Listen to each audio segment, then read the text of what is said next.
Hello, and welcome to another stirring adventure of Military Gamer. I'm PFC Cole, as you all know.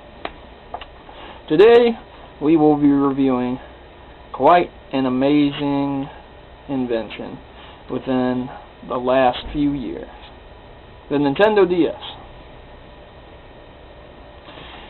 I'm going to do a quick overview, not too in-depth, just tell you its highlights and its lowlights.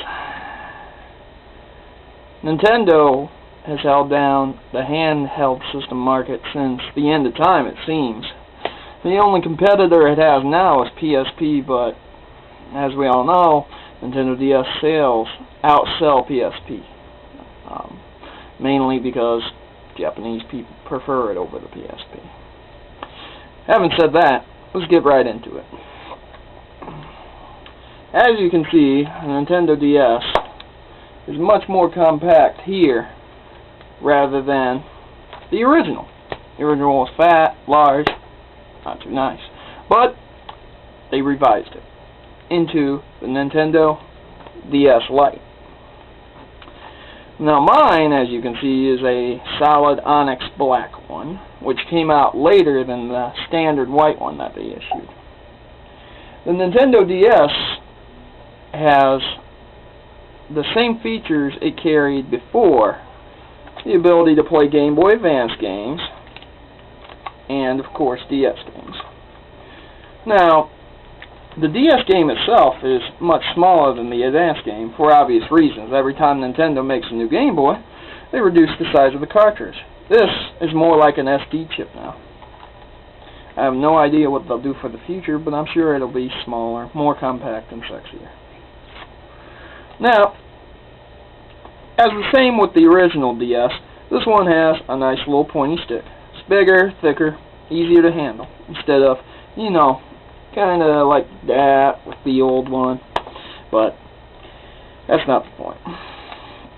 As you can see, it's a smaller design, easier to carry around, lightweight. I gotta tell you, there's a big difference between the two. The button system has been revised.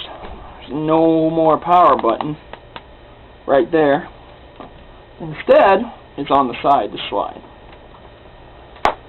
Now, you can add stickers, some protection, keep your DS from getting scratched up, stuff like that. As you can see, I got a Mario one.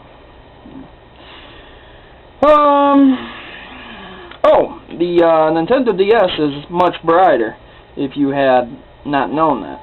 You notice it very much so when you play games. See? I'll show you. This is bright setting number 1, bright setting number 2, number 3, number 4. You can tell it because it just brightens. It's nice to have because on the old one, sometimes you couldn't see some details. It's especially present when you play Castlevania Dawn of Sorrow. When it's dark, Castlevania Dawn of Sorrow utilized kind of a, engineered their background a little bit so that you can see nice, small, little features. But with the original Nintendo DS, you couldn't do that. And with the light, it's very easy to tell that the brightness does affect your gameplay. All in all, the Nintendo DS Lite is the way to go with handhelds. On top of all these wonderful features it possesses, it is also only about $100 to buy right now. You can get it used for even cheaper, or at a pawn shop for even cheaper. These things, they last forever. They were designed for children who like to throw things, and it's absolutely no problem to take with you to the field.